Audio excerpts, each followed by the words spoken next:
everybody, and welcome to Taking Control, the ADHD podcast on True Story FM. I'm Pete Wright, and right there is Nikki Kinzer. Hello, everyone. Hello, Pete Wright. Oh, Nikki. Nikki, we're continuing our job series right now. It's Yes. very exciting. Very, very exciting. Today, we're continuing with Deal Breakers.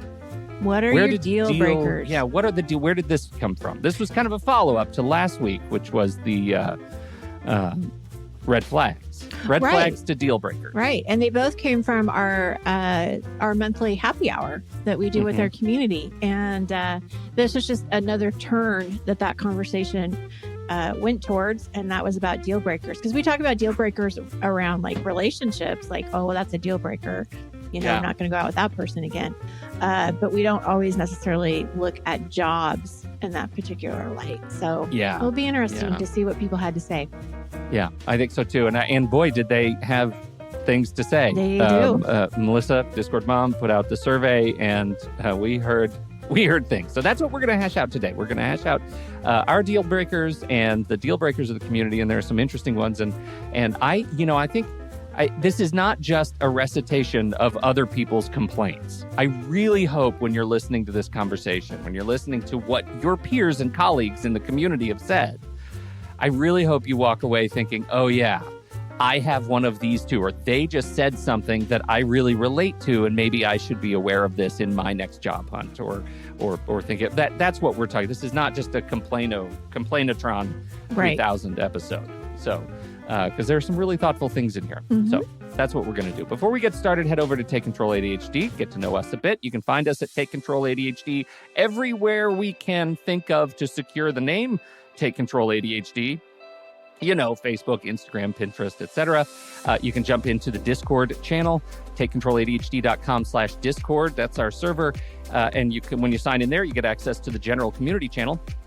But if you really want to get to know us, this is the most important part. This is the part that matters more to us than anything else, is becoming a member by Patreon. Patreon.com/the ADHD podcast. As we love doing this podcast, it is also a business. This is a business, and membership drives this business. If you enjoy what you get out of this podcast, if you've been listening for a long time and you've ever thought, I wonder how I could give back, this is the way. Patreon.com/the ADHD podcast. For a few bucks a month, you are supporting this show. Also, we have some stuff for you. You get access to super secret channels in our Discord server, the much broader community. You get longer and earlier access to all the podcast episodes that come out. You get access at the highest tier. You get access to us. We do Coffee with Pete and Coaching with Nikki every month, where we talk about coaching, ADHD coaching, and technology and nerd stuff with me. I mean, it's just, there's a lot going on in this community, and the key, the door to all of that stuff is patreon.com/the ADHD podcast. Thank you to all of our members who are currently supporting the show, and welcome to all those who are considering doing it now. We don't have, this is the first time in a long time we have no other news, I believe. I Nikki, know. we are news free. We are news free. We're going to Let's go get into straight it. into it. Right. Let's break some deals.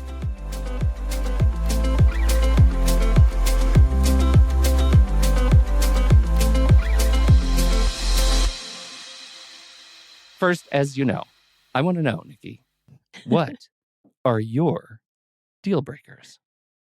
With a job. Yeah. I mean, come on, lady, you're HR. You have to have some deal breakers. I do. It's just it's so different. It's just such a different perspective now that I have my own business, and I don't know if I could work for anybody. Yeah, no, I'm broken. I mean, For sure. I'm just, this is such a twisted question for me. But let's say that I had to for some reason. And I would say that one of the deal breakers would be, I need to see where I'm working. Like, if I'm going to be going into a company, I need to know where my desk is going to be. And I know that seems kind of strange, but I don't want to be surprised on the first day and find out that I'm in a little tiny cubicle with no windows and it's dark, like in a basement. Like that would be awful for me. So one is I would have to tour where I'm going to be sitting, because that environment is really important to me. Yeah. I would say that I always tell people to ask a lot of questions. And if I felt any kind of defensiveness or people weren't like, if I felt like they were lying or making something up with the questions that I was asking, I would really probably probe and keep asking more questions because I'm a questioner, right? Like that's what I do for a living now is I listen and then I ask questions. So I think that I'd be really curious to know specifically how would I know? I'm just thinking, how would I know if they were lying? Like, let's say they just really didn't have an answer and it was sort of like all of this fluff, but not a direct answer. Why did the person leave before me? Yeah. They went on to better opportunity, or we left on I mutual hope they terms. would not say better yeah, opportunity. like what are they doing? Like what? Well, why where did they is leave? that? Exactly. Like I'd like to go there too. I would want to know. Well, they got fired. I want to know why they got fired. Yeah. Like, I don't know. I think I would just ask a lot of questions. And if I got any kind of defensiveness, or if I got like, oh, well, I'm the one, if I got that kind of like, well, I'm the one interviewing you, you're not interviewing me, I would say that that's a red flag or a deal breaker. Yeah. I read some of the notes that people were saying, and I agree with if I think the position is a certain salary and then they change that in the interview, that would be a red flag for sure. Yeah. Or it's something we talked about last week where the range that comes out in the interview is way broader than was ever indicated. Like, oh yes, it starts from $10 to $700,000. Then it's like that's not useful. That's a red flag. And I would also go back to just how I feel about the interview in general. Like, am I comfortable with this person? Or if it's a group of people, am I comfortable? Did they make me feel comfortable? Did I did we have a good rapport, or was it really hard? And I don't know if they would necessarily be deal breakers, but they would definitely be red flags. And I would definitely be sitting and really thinking about it a lot harder than just assuming, because I'm looking for the job that I'm excited about. I'm looking for the job that I really want to work with this person because I think they're so cool, and we not only started talking about jobs, but we started talking about other stuff too. Like that's what I would want. Right. Yeah. I think so too. And I think, for me, when you talk about asking those questions, I was kind of reflecting. One is the unpredictable social interactions, because I have a bit of social anxiety. And so like being thrust on, like people are always going to be coming into your space and interrupting you, and you have to be on. Like the requirement is you have to be on right away. I need a little transition and prep time. Contexts are challenging for my brain. And there's a balance between like in this job, will I have enough thinking time, like actual time to work versus time to just, meet and check things off other people's lists, right? How much of their stress am I supposed to inherit as a part of the job? Like if that's the expectation, oh, you do your work after hours, right? During the day, that's when you're meeting with people and you're doing all kinds of, that's a huge red flag for me. The other is too much routine. I need to be able to, I need to be able to shake it up as I see fit. And working on someone else's routine is difficult for me. Unpredictable sensory expectations. And I would never, my brain, I don't want to say I would never, because there is a world in which I work in, a machine shop or a factory. I for a number of years worked on Cummins diesel engines on a cog train. Like I know how the sound impacts me of a machine organization. And while I like the intricacies of engines and stuff, that's fun. I couldn't make it a day job because there are constant battles of like, pneumatic sounds and loud banging noises, and those kinds of sensory expectations are not for me. They shake me and make me constantly live in recovery mode, and I can't stand that. And last, and this is really, I don't know what this says. This says, this probably says nothing you don't already know about me, but bring your own device policies are a huge win for me. If somebody says, you're going to come to this job and it's absolutely perfect, and here's the computer and mouse and keyboard you're going to have to work on, and it's not something that I really want to work on, I won't take that job. I won't take the job, Nikki. If they don't give Yeah. me a choice, No, I I won't think take the job. that's fair because you are really tied into something already. And then to try to switch gears, I I mean, get for the that. live stream, for members in the live stream. Do you see this keyboard?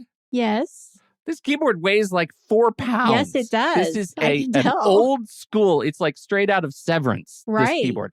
It has a volume dial on it. That is Oh, wow. dope. Yes. I want to bring this keyboard everywhere I go. You do. I love it. Absolutely, you do. If they make me use a keyboard with an unappealing bit of technology, I get very upset. Yes. So that is honestly, that is a statement of enormous and stupid privilege. Right. That bring your own device policy is a deal breaker, but I'm old and I'm owning it. Hey, I get it. I get it. That's right.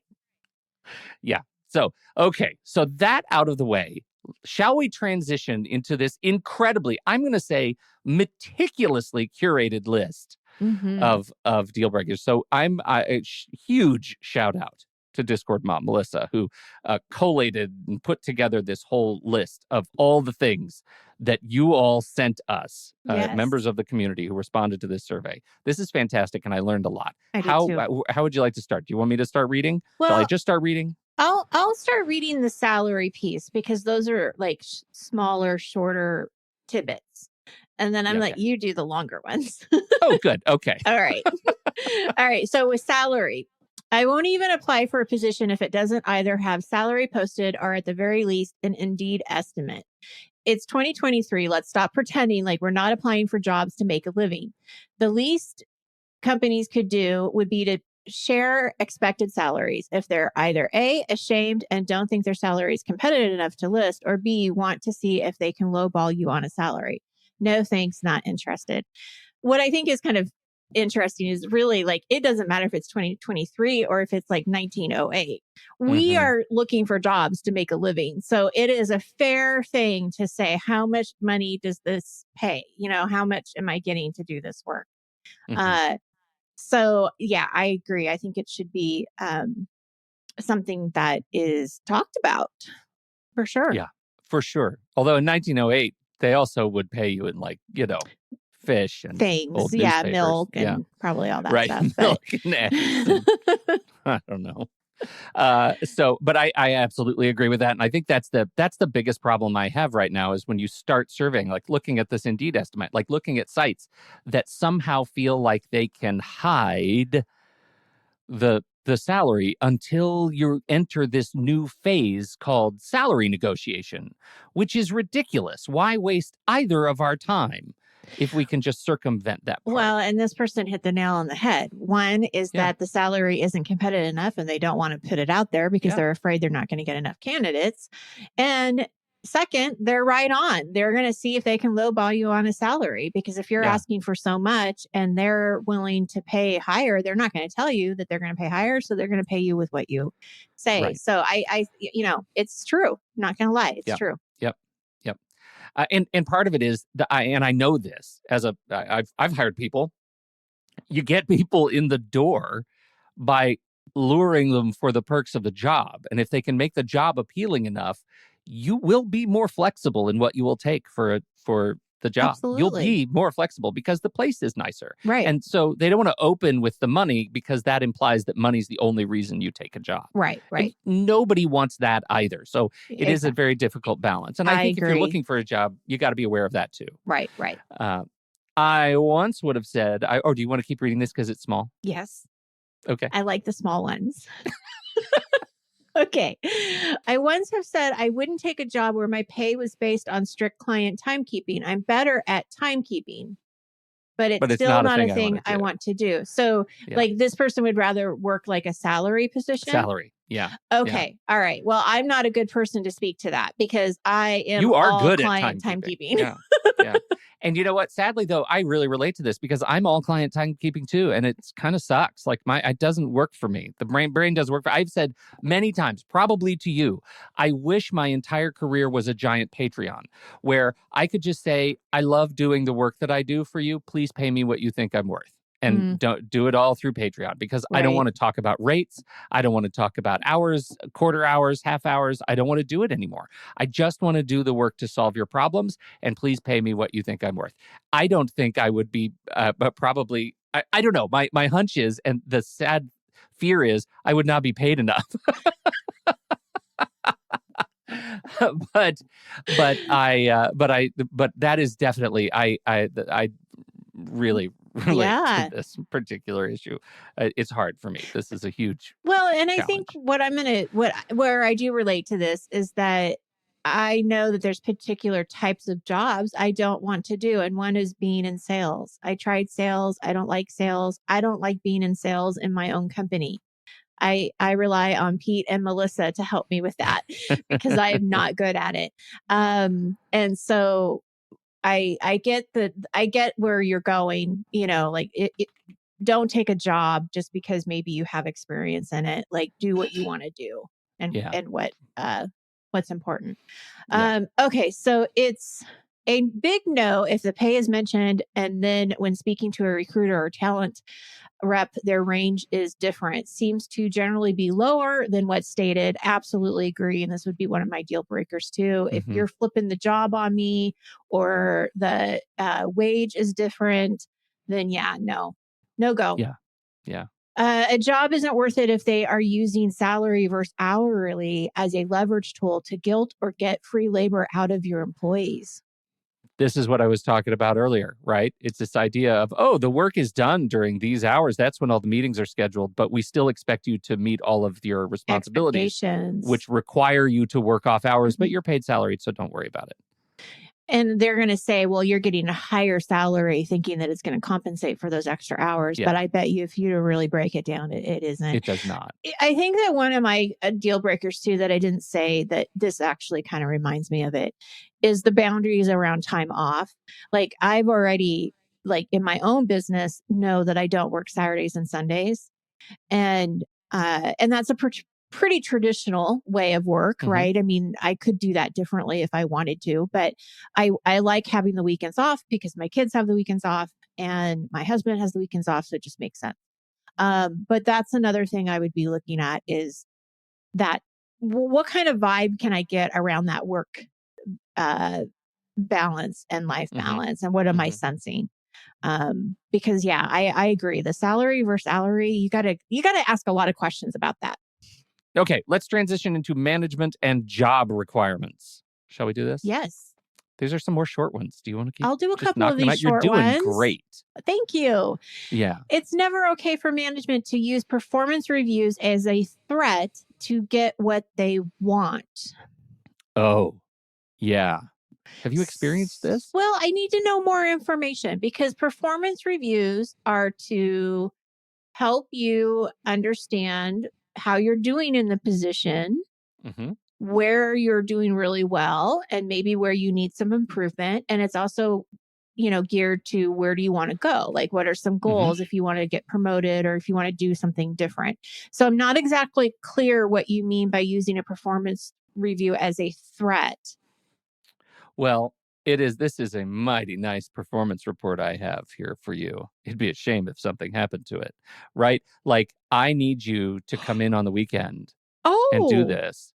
And the implication is if you do this, I will make you look great on your performance review. Oh my God, that's awful. It's like blackmail. That is exactly what it is. That is the definition of what we're talking about, is using this tool as leverage. Wow. I went a completely different way. Like I was just, okay, wow. Yeah. Oh boy, big deal breaker. Get out of there, people. Yeah. That's not good. Right.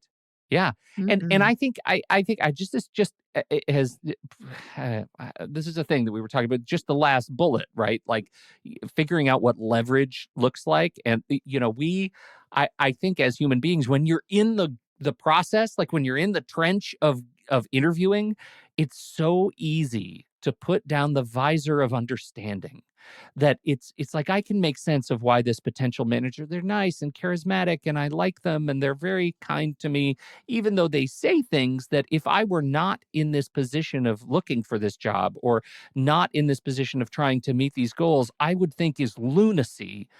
This visor of kindness comes down and I suddenly find myself adapting, right? This is like Stockholm syndrome, right? Like where you start to love your kidnappers.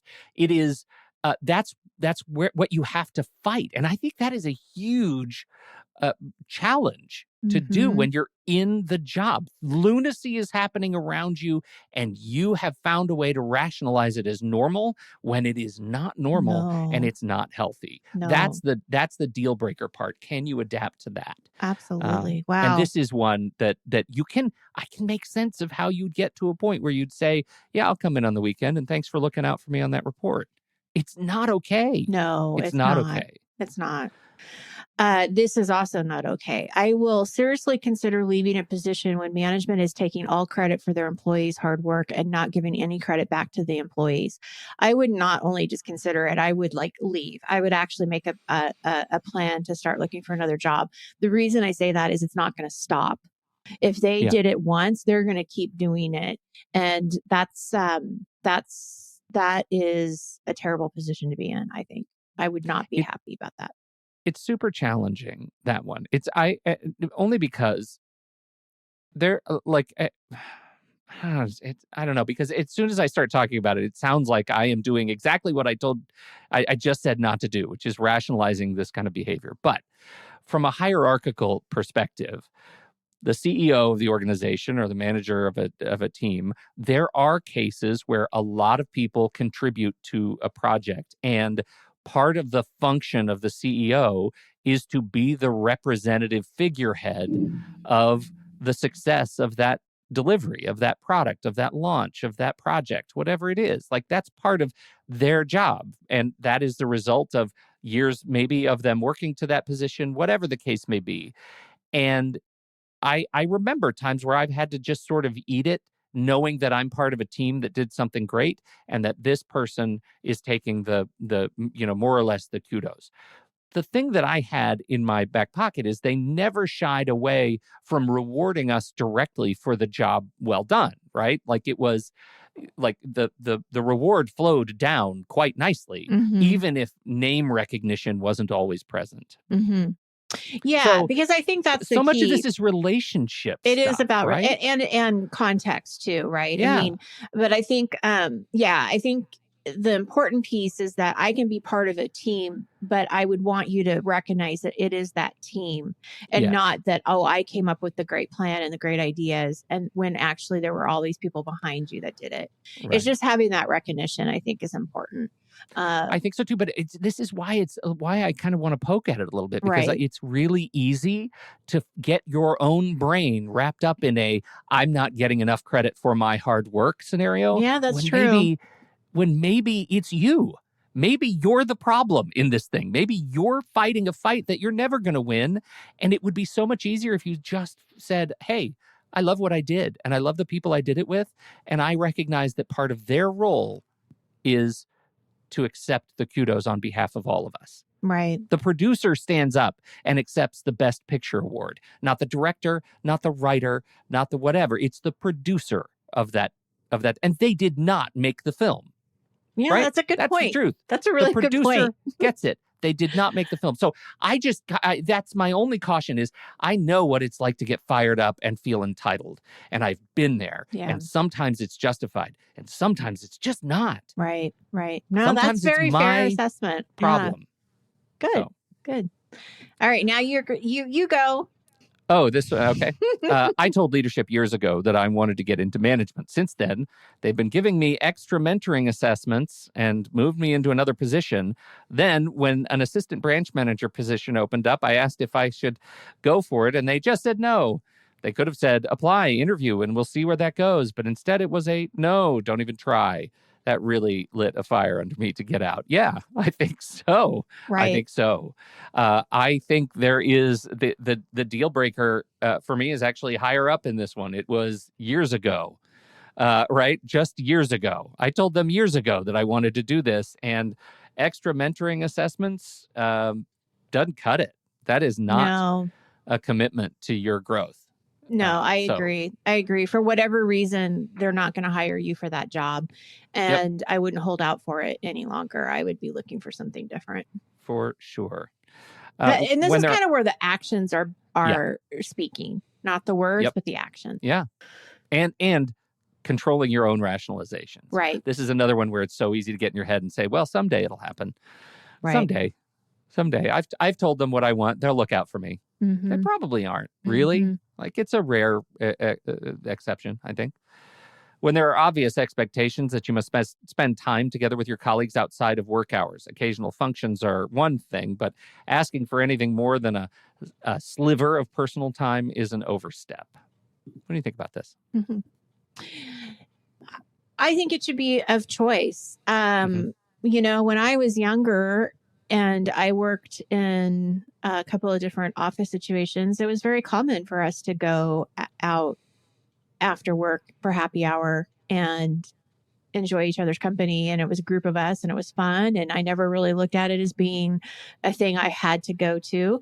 When I started being in HR, I had to stop that because my HR director at the time said, I'm not going to tell you that you can't do that, but I am going to tell you that you are in a role that you have to be very careful with what you say and what kind of conversations you engage in. And many times those conversations are about the complaints that those people have of work or what they're upset about. And you don't want to be put in a position where you have to say something that you don't want to say or, you know, whatever.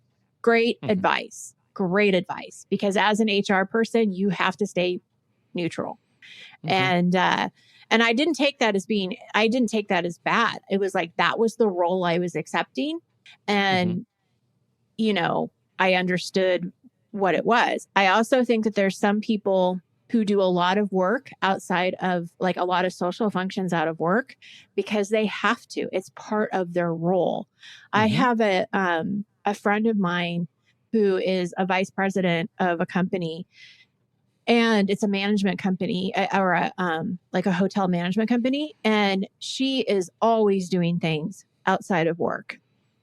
Part of her job. She has to. Like, that's just not part really of it. outside of work. It's not outside of work. It's just part of her work. But I think it should be a choice. And I think that if you're feeling like, if I don't do this, I'm going to somehow get written up or they're going to treat me differently. That's the red flag of, well, maybe this isn't the right company to work for if you're feeling that kind of pressure, because you should be able to go home if you want to go home, especially if you have a family or you have other things that you're doing outside of work that you want to go do. Like, you shouldn't ever feel forced. But yeah, I mean, I think if you want to, you go for it and you can have a lot of fun. But I'll tell you, my director was right, because those other companies that I did the happy hours with, a lot of times the conversations went on, oh my God, can you believe so-and-so? Yeah. I think there's a real opportunity to get in trouble, you know, to get yourself in trouble and to do something that ends up being inappropriate, because we're just different people when we're outside. I think for me, it is I want to really, at some level, I want to love the people I'm working with, right? Like, I want to know that every day I go into work, it's by choice. And largely it's by choice because of who I'm with, not what I'm doing. And you know, one of the greatest ways to kind of manifest that is to open yourself up a little outside of work and say, hey, you know, let's go out to dinner or lunch, or let's go get a movie, or a couple of us are going out for, you know, whatever. We're socializing. You said it in the beginning of this point, which is, it has to be by choice and not the deal breaker obvious expectation that you must spend time together. And that can come across as team building. Like, there's an expectation so that we're a cohesive during team. office hours. Right. Like, that's don't hide it. Yeah, exactly. Totally. Right. Exactly. Okay, you want to do this one? If there are no clear or no realistic long-term plans for sustaining or growing the business, I will probably need to find another job. Yeah, I think it depends on what your goals are. You know, I mean, I think in some positions, like if you're a teacher, for example, and you don't care to be a principal or go into admin, like, you're perfectly happy being a teacher where you're at. So that could be fine. Like, you don't need to find another job. But if your goals are to, you know, as they say, move up the ladder and go, you know, higher up in management or whatever, then you definitely have to look at the business, because, you know, is it a startup? Is it established? Is it a big company? Like, you have to ask those questions up front to know, like, is this where I'm going to stay, or is this like a temporary, like, just place to be until I find what I want. I don't think people Yeah. stay at jobs as long as they used to, like when our parents were in jobs. I think it's So 4 years now. It's yeah, 4 years. yeah. And that's, So there's been a real sort of resurgence. And I think this is really great that if the average amount of time that you're staying at a job is 4 years, then that gives you actually, as a hiring manager, gives you a lot more flexibility for who you hire. And I mhm. think that's something that, I look at, I'm starting to get all these AARP things to I the know we house are now that too. we're all over 50. And I'm reading these things. I'm like, this makes total sense as a hiring manager. Why wouldn't you hire someone who is older, even knowing that they're only going to be there for 3-4 years, because Doesn't that's the matter. average that people are staying in a Staying company anyway. anyway. Yeah. Right. It's Yeah. like shaking loose this old expectation of what a Absolutely. tenure is at a job from the perspective of a hiring manager. Because we who have been in the workforce have known this all along. Right. Right. So, Right. yeah. Okay. Go ahead. Um, when there is clear favoritism, usually based purely on personal opinion, I'm not going to last long in that position. And you shouldn't. I don't feel like there's a strong, like one of you's going to go, right? Right. Usually I find that people who demonstrate clear favoritism either fail up or fail out. They don't stay in a single position for very long. And failing up sucks because you watch people succeed who don't deserve to succeed. Yeah. But they do anyway. And who knows So. what's going on behind all that. Yeah. So now let's transition a little bit to this whole section we call values. And these are some big ones. So I'm going to go with the little ones. Okay, go for it. All right. So I will not tolerate being lied to. Good.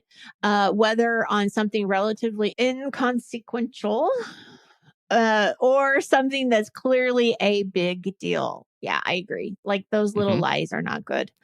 They're usually just hide big lies. They're hiding big lies or they're just doing it without thinking, which again, that's a red flag too. Like, why are you doing this without thinking about it? Like, why are you? Because if you're lying about something really stupid, like really why? Like, what's the point in that, Mm-hmm. If there is any complacency around issues that may come up around sexual harassment or any isms, sexism, racism, ageism, ableism, I can't stick around. And again, you shouldn't. But this is another one that people get themselves in trouble because it's easy to rationalize behavior when you're in that position. It takes a real event to shake you into awareness, especially if you like the work, right? Like this is one of those where if you're showing up for the work and not the people can get away with kind of a lot, right? Yes. Before it pushes that you can get there. So I totally agree. A side note, there was a job. Sure. This was back in so this would have been in the early 90s. And I was working for a company. And the owner of the company thought this was so funny, but he photocopied. Do you remember when the dumb blonde jokes were funny? No, but I get it. Yeah. So he wrote and they weren't funny. They were all terrible. But he photocopied and like a list of these dumb blonde jokes and gave them to everybody. He just thought that was so funny. Mm-hmm. How? They're not funny. How? Like he would never have gotten away with that now. It's so crazy. But here's an example of one that went around, photocopied around our office early on. And this was back when I was working in the machine shop years ago. It was photocopies of cartoon characters like Sunday comics like Garfield and Peanuts and Family Circus, right? But all the thought bubbles had been, all the voice bubbles had been changed to just like profanity. But they weren't. This was a hard one because they were totally inappropriate for work, would never fly today, right? Because it's just sharing profanity, but they weren't at anyone's specific expense. It was like Charlie Brown and Lucy swearing at each other. Right. And that's one of those things that indoctrinates you into a rationalization. Well, if that's okay, maybe then we can transition to some dumb blonde jokes. And before long, you're just straight up isming. Right. And it's not like you have to be aware, like openly aware of being lured into a sense of complacency around things that are just not kind. Yeah. They're just not kind. Yeah. So, okay. I can't stick around when I'm not being listened to or heard when it comes to personal goals, priorities, and career moves related to that. I had a boss who had zero plans for family and kids of his own. He assumed that because I like to go out and drink and have fun in my 20s, I must have been totally full of it when I constantly said that my goals were a family, work-life balance, and some domestication in my life. He was shocked when I quit and moved to pursue the exact goals I had told him about for years. Okay, I totally understand that and agree with it. And I will reflect that from the position of a manager, you can get yourself into the same rationalization that you can as an employee. And I'm not defending that manager. It sounds like this manager was not doing anything necessarily wrong, but was shocked because they had internalized a story that didn't line up with what you were actually living. But Right. that's what everybody does. Like, Right. we all have stories about each other, like it or not. And so I certainly don't want to come to the defense of that manager because it sucks. And yeah, you don't want to stick around when you're not feeling listened to. Also, your manager might literally have been surprised, Mhm. like, because they had a very clear story of what was going on. And this is one of those that feels like a no fault, right? It's Right. not your fault. It's not their fault. Like, it just is. It is, and it sucks because this was a conflict of stories. Yes. Does that make sense? Am Yes. I being No. too kind to the manager? No. Okay. And I mean, these are just two different people that have, Yeah. different priorities. Right. So, Right. yeah, you have to leave if it doesn't set within your value system and what you For want. sure. For sure. I can read this next one. That's one little sentence. Okay. I knew I had to leave my job when my thoughts and ideas were not being accepted or valued. And unfortunately, I do still see this not the same person I was talking about who has to go, she's a vice president, still has to go do things, outside of work. Yeah. There are times where, like, she has told me that she'll say something, and because it's more of a boys' world, or she works with more men than women, that sometimes it sort of gets like, oh yeah, whatever. Like, okay, what do you think, Pete? Yeah. And then Yeah. she's like, hello, like, did you not hear me? So there is still some of that going on. And unfortunately, leaving the job could be a possibility, but like, I know for her, that is not that's not the possibility that she wants, or what she wants. That's not the choice that she wants. She wants to be more outspoken and actually call them on it. And she has a strong enough personality and comes across as a leader that she does that. And she's like, Yeah. I'm your boss. Listen to me. And that sometimes she has to pull that because they're not taking her very seriously. So I think it just depends. I think that if you can speak louder and be seen, and that is getting closer. But if you're always being just shushed off, then yeah, definitely go somewhere else that values what you're doing. Yeah. Right. We got a big one here. I once witnessed a manager break many rules and a federal law over a short period of time. I reported the issue to HR. After about a month and a half, the manager was fired, but I couldn't ever bring myself to actually leave the job. Instead, I continued to work every day, always terrified that my manager would find out that I told on them. My constant need to be a people pleaser and what I now know is fear related to RSD. I felt like it was my duty to stick it out in a toxic work environment because it would be inconvenient to the other staff if I left. Ultimately, the stress and anxiety won out. Ironically, on the same day that the manager was fired, my psychiatrist strongly recommended that I needed to go out on an extended leave of absence for what had turned into a nervous breakdown. I felt a lot of guilt for leaving the staff during such a crazy time, especially since they had also just lost their manager. But through a lot of therapy, I learned that no job is worth your mental and or physical health. And whether you like to admit it or not, no one is irreplaceable. Business will continue without you. You should never feel guilty for taking time for yourself and your health. There is only one of you, and there are always more employees. Okay, so this is the hard truth. Yeah. And this is true. Everybody is replaceable.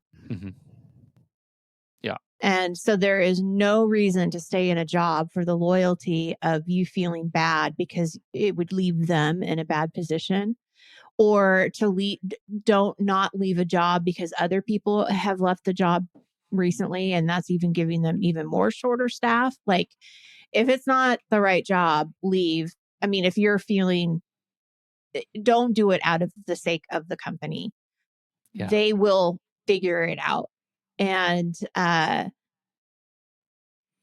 it's a hard thing to understand. And people, like, I would say that sometimes, not when I was in HR, but like when I talk to friends and family and we're talking about jobs and interviewing, and even like recently with my son and daughter, it's like, she just left her job and she's like, they hired a shift lead like so quickly. And I'm like, well, of course they did. Like, they're going to be fine. And so it's true. It sucks. And it's not, you don't want to feel that way, but it is true.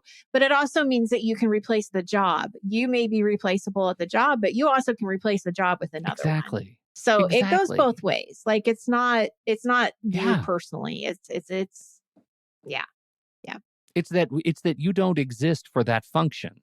And it is it is an absolutely narcissistic position to take, that you are irreplaceable, to take on the responsibility of feeling like nobody else could come in and do your job the way you do it. And on some on some level, that's probably true. They wouldn't do it the way you do it, Right. but they'll absolutely do your job. And not only that, they'll probably break your job up and have multiple people doing different pieces of your job. It just won't look the same as it did when you were there. It just won't look the same as it did when you were there. And there are other jobs for you too. And the best thing that you can possibly do. I mean, what was my mantra when I was breaking down myself? It was, their stress is not my stress. Right. Their stress is not my stress. And that's true. Like, you don't want to take that on. And I mean, the nice thing, or what I'm seeing about this, is that this person has a great sense of loyalty, which is a beautiful characteristic to have, but not to the expense of your own mental and physical health. And that's where you have to, like, okay, because I know, when I was in HR, I really liked my director. I really had a good rapport with him. And I interviewed for another job, just for the heck of it. I wasn't really looking for it, but they had called me and recruited me, and I just went to do the interview, and it was more money, but I didn't feel, I was so loyal to him and to the job that I was doing that it wasn't worth me going to this other job just for more money, because I really liked where I was at. Yeah. And I think that's a good sense. That's a good, healthy loyalty to have to a company. But outside of, well, sort of, but the other side of that is like having a manager that you like so much that when they leave, you feel like you are ill-equipped to stay at the job yourself. And see, that wasn't because actually the person that he replaced, I also really liked. Yeah, which is great. But you can see what I mean? Like, there is a scenario in which you get so tied up in the manager or mentor-mentee relationship that you have with a manager that it becomes impossible for you to see more broadly that you exist as a piece of a complex organism. And it doesn't necessarily mean that you have a mutually exclusive relationship with any future manager. No, right? Like, no. You have to be open to that. Absolutely. And you can get one of those areas where you can become pretty myopic. Yeah. And you got to watch out for that, those triggers. Yeah. So. For sure. Okay. We have one more. Well, this was a really interesting, are you, this note from Melissa that yes. I think this is interesting. Go, Pete. What does it While say? collecting all these deal breakers, I found it interesting that there was only one deal breaker mentioned by one person that took their ADHD and how their brain works into consideration. Maybe it's time for more of us to consider our ADHD when searching for a job that will last. That is a great observation. I should say, I think maybe I answered the question differently because all of mine were about my brain. But this one is, I think, the only, I would just add this to this one. It is the only one that deals specifically with layout. Right. And I think it's really, in this day and age, that's really important. If there is an open floor plan where I am the first person a client encounters, so I am interrupted constantly while having to keep strict time, It is a definite no-go. This open floor plan stuff is hard, right? This Yes. is the thing. It's still the thing. It's like, oh, we don't have desks. We don't have cubicles. What we have is um, just like hot desks where you go in and you sit at a table and there That's are other people sitting next to you, and there you plug in your laptop to a monitor, or no, That's a we just, thing, right? oh Like yeah, where I know, people like yeah, I never knew that. And then I was working with someone and she was saying, "Yeah, I lost my desk today." And I'm like, "What do you mean?" She goes, "Well, now we just go in and find any desk that's available. And that's yeah. how we work." And I'm like, "Wow, that's crazy. I don't No like sense of that." permanence, no Yeah. sense of root, and you end up with like the pictures, if you're searching the pictures of like on Indeed or LinkedIn, of managers with like little red wagons because all their crap is Is in in these this wagons, wagon. because they have no place to go. They That's have no so place to go. weird. I don't know Now how on the that other is a good side, thing. well, I don't know how it's a good thing either from a work perspective, because that's just not how my brain works. But I can see how we got there, because it's just one paper cut after another. Real estate costs, leasing agreements are up, COVID. pandemic, and rebuilds trying to be more creative. Facebook kind of started this with their massive new headquarters that was all hot desk Hmm. or wide tables with lots of monitors, but everybody ends up sitting at this table with big headphones on so they don't get disrupted. They can't take calls. They have to have booths for calls. Like, it's one thing after another that becomes anti-employee, in my view, right? It Well, and is, you probably, I can just imagine you end up sitting in the same spot all the time anyway. Like yeah, if because you're we're not really creatures of moving habit. around. But Yeah. yeah, and this was one of the things I said at the very beginning of the show too. It's important for me to know where I'm going to be, spending Mhm. my time. I need the environment to be right for sure. Yeah.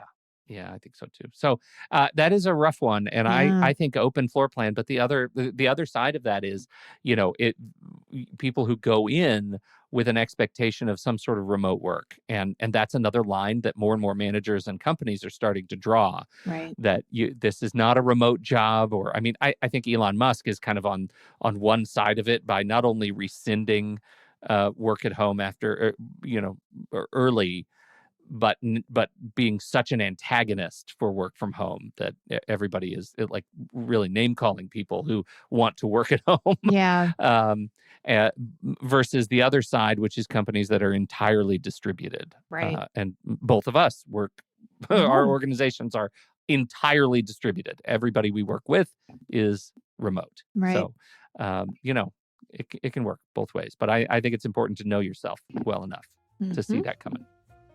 This is great. Yes, I it think this was. is a Thank long you, one. everybody, for filling out the survey. And I know we have more things that we're going to cover in the next few weeks. So, yeah, thank you, everyone. This was great. Yes. This is a very exciting series. We've got some good stuff coming up, some good guests coming up. Thank you for hanging with us, and thanks for downloading and listening to the show. As always, we appreciate your time and your attention. Don't forget, if you have something to contribute to the conversation, head over to the Show Talk channel in the Discord server, and you can catch us there by becoming a supporting member at the deluxe level, or better. On behalf of Nikki Kinzer, I'm Pete Wright, and we'll see you right back here next week on Taking Control, the ADHD podcast.